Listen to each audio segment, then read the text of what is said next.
إن الحمد لله نحمده ونستعينه ونستغفره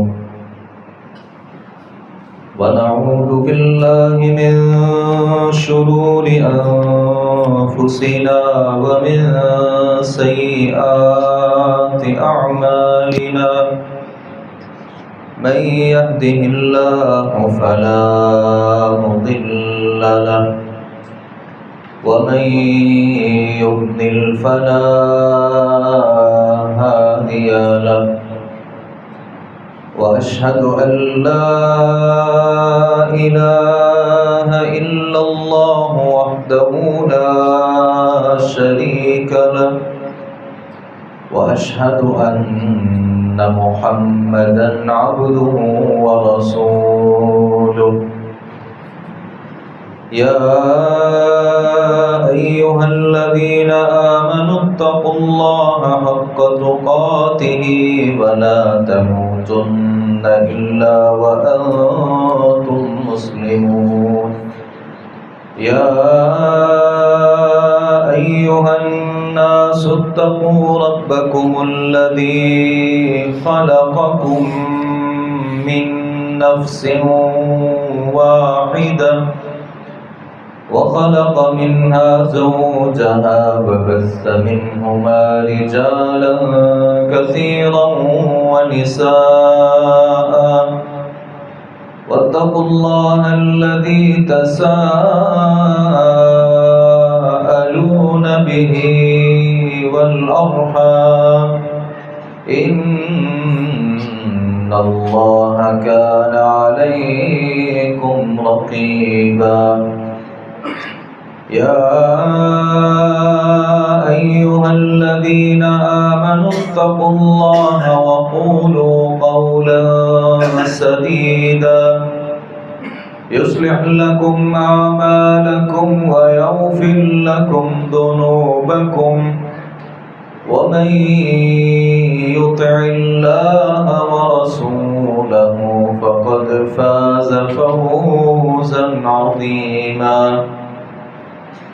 أما بعد فإن أصدق الحديث كتاب الله وأحسن الهدي هدي محمد صلى الله عليه وسلم وشر الأمور محدثاتها وكل محدثة بدعة وكل بدعة ضلالة وكل ضلالة في النار أعوذ بالله السميع العليم من الشيطان الرجيم بسم الله الرحمن الرحيم قل إن كنتم تحبون الله فاتبعوني يحببكم الله ويغفر لكم ذنوبكم والله غفور رحيم قل أطيعوا الله والرسول فإن تولوا فإن الله لا يحب الكافرين